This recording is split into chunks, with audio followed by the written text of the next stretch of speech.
L'heure est grave. L'ancien président de la Côte d'Ivoire, Laurent Gbagbo, fait de grosses révélations sur le président Alassane Dramane Ouattara et le RHDP. Actuellement, c'est gâté. Regardons la vidéo.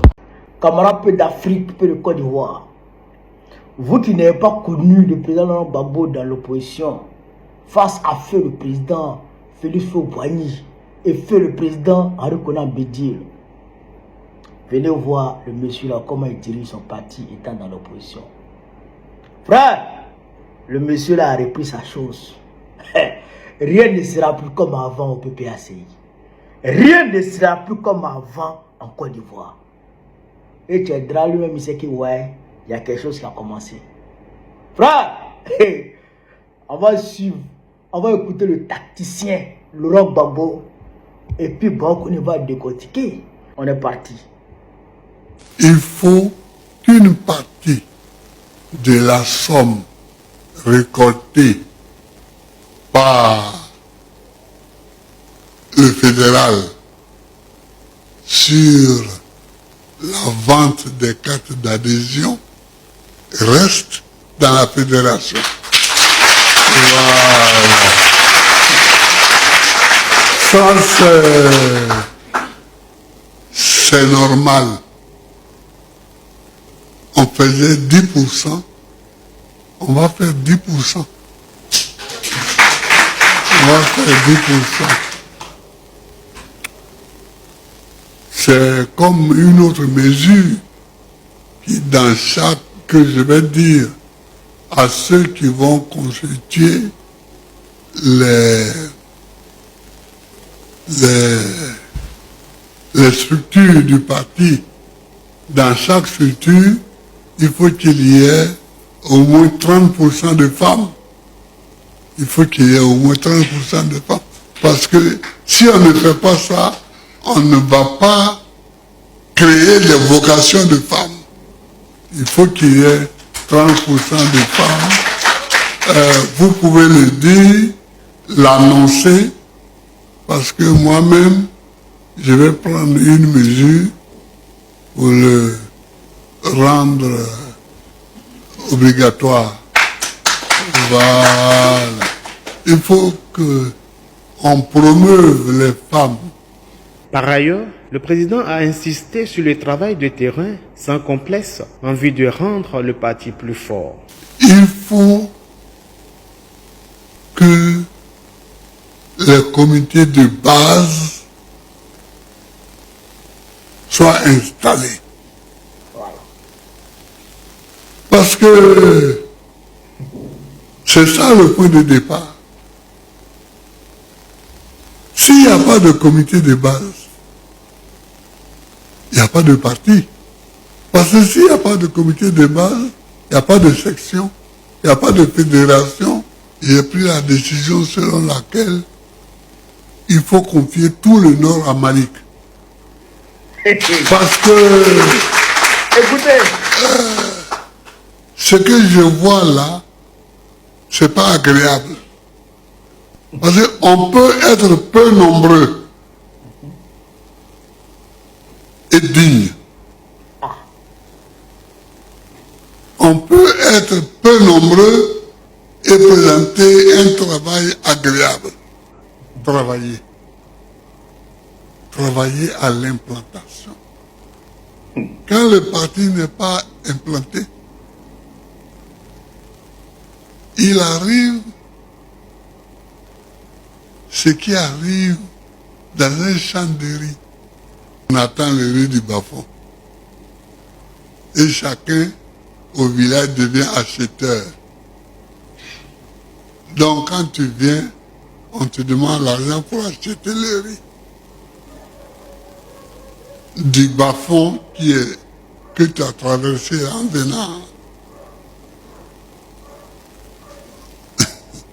On te demande l'argent, tu donnes, et ils donnent aux gens qui sont installés là, qui travaillent le bas-fond, qu'eux-mêmes leur ont donné, leur ont déjà... C'est quoi ça? c'est quoi ça? Et c'est comme ça pour les partis. En outre, pour la fidélité des rapports de fédération, le président souhaite que les fédéraux soient désormais résidents. Wow. Un sujet sur lequel il va approfondir sa réflexion. Voilà. Vous avez entendu, vous avez suivi la vidéo. Le président Gbagbo, il est en train de restructurer, c'est-à-dire que de façon méticuleuse, le parti. Il est en train de réorganiser, c'est-à-dire que de façon millimétrée, le parti. Et il a dit quelque chose. Et c'est de là que les gens doivent comprendre que le monsieur là, il a récupéré sa chose. Il dit, ce que je vois là, il dit d'abord, c'est pourquoi il faut implanter les comités de base. Parce que sans comité de base, il ne peut pas avoir de parti. Vous voyez, c'est comité de base, section, fédération, coordination, etc. etc. C'est là il y a les SGA, tout ça. C'est les secrétaires généraux adjoints, chargés de telle région, tout ça. Et c'est pourquoi je confie tout le Nord à Issa Malik. Parce qu'on peut être peu nombreux et être digne. On peut être peu nombreux et faire un travail agréable. Ça veut dire quoi? Ça veut dire qu'il y avait beaucoup d'indignes parmi nous. Ça veut dire qu'il y avait beaucoup d'indignes parmi nous. Et le travail n'a pas été agréable. Quand il est le président et le référent, il ne peut pas dire les choses d'une manière. Le travail n'a pas été fait. Voilà. Le travail n'a pas été fait. Les gens n'ont pas implanté le parti. Donc maintenant les fédéraux là, ils auront l'argent sur eux maintenant. Ils auront 10% sur les adhésions de leurs militants dans leur région. Tu as fait adhérer 100 000, tu as fait adhérer 20 000, tu prends tes 10% dedans, tu travailles, tu fais fonctionner ta section avec cet argent-là.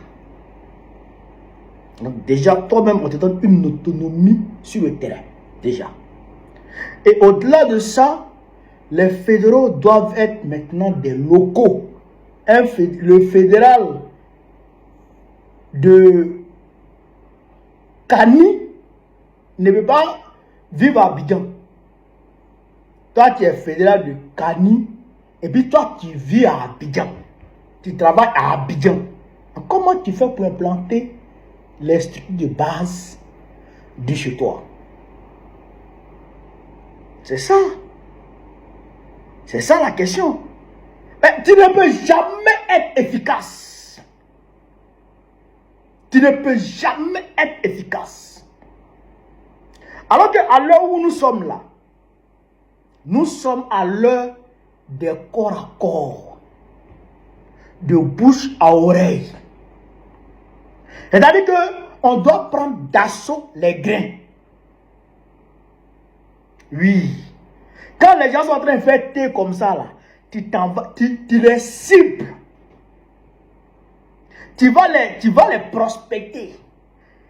Tu vas les espionner. Ceux que tu penses que ils vont dans le même courant de pensée que toi là.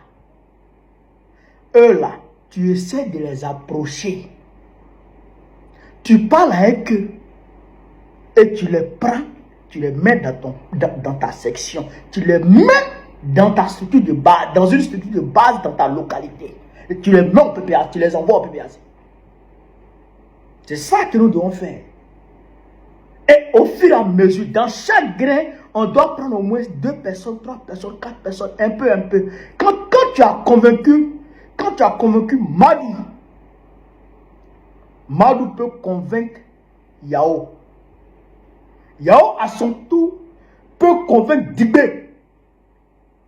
Et un peu, on peut convaincre les gens petit à petit, et les gens adhèrent au parti. Aujourd'hui, là, toutes les étoiles sont alignées.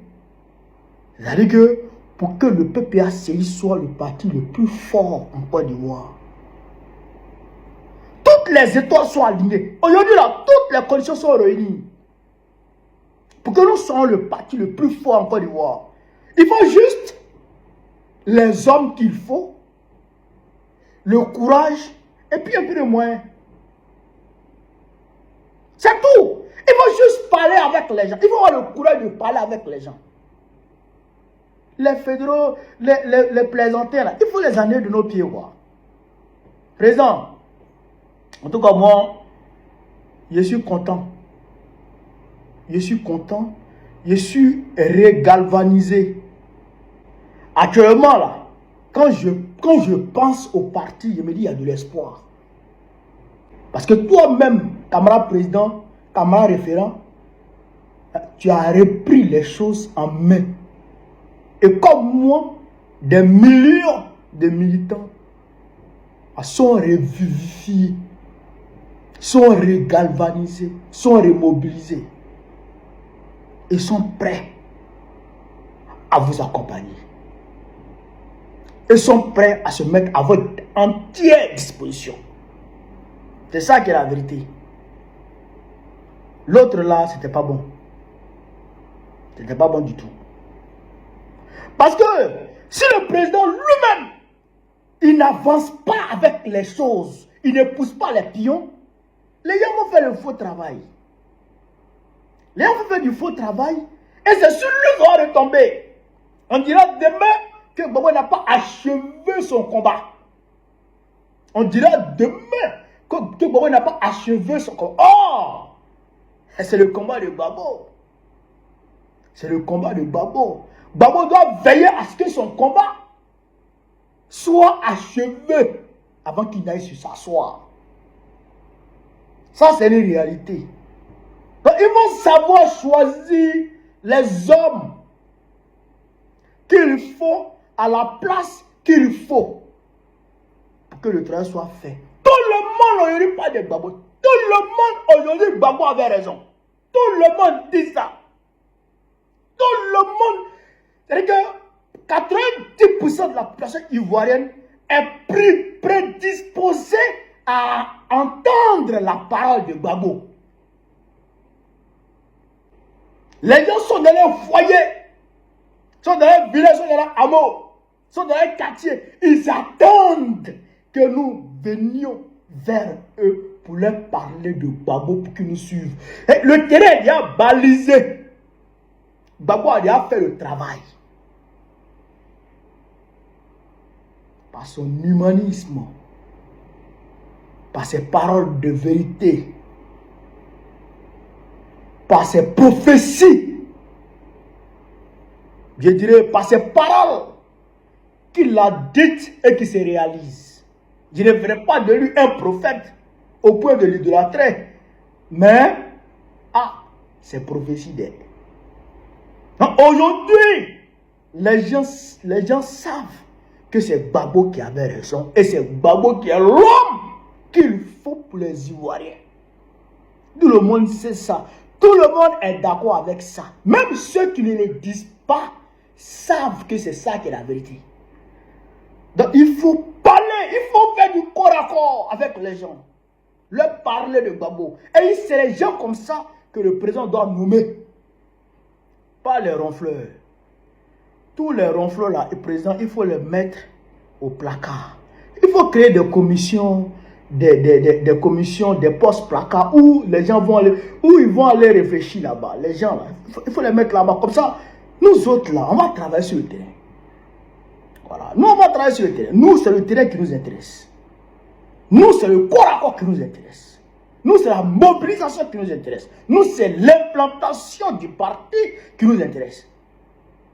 Alors, ceux qui sont dans la... Voilà, ceux qui... Voilà, eux là, il faut les mettre de côté. C'est nos camarades, mais il faut les mettre de côté. Même si demain, on prend le pouvoir, on peut les envoyer, ils peuvent venir fait leur boulot. Souvent, c'est des technocrates. Mais tout le monde n'est pas mobilisateur. Ça, il faut qu'on le sache. Voilà. Donc, il ne faut pas forcer la main aux gens pour les mettre à des postes qu'ils ne peuvent pas assumer. Ils ne peuvent pas refuser, hein, mais ils ne pourront pas gérer. C'est ça, c'est la vérité. Donc, vraiment, comme un président, comme un référent, Aniki encore, Aniki Lombe, comme un peu d'Afrique. Ah, le chef a repris sa chose. Hein. Donc là, vous-même là, vous savez. Donc, ce que je vous dire sur ce, vive l'Afrique libre, vive le panafricanisme, vive tous les peuples panafricains, vive l'AES. Gbagbo président Biko très prochainement, Inch'Allah, pour mettre fin à la souffrance des Ivoiriens. On est ensemble.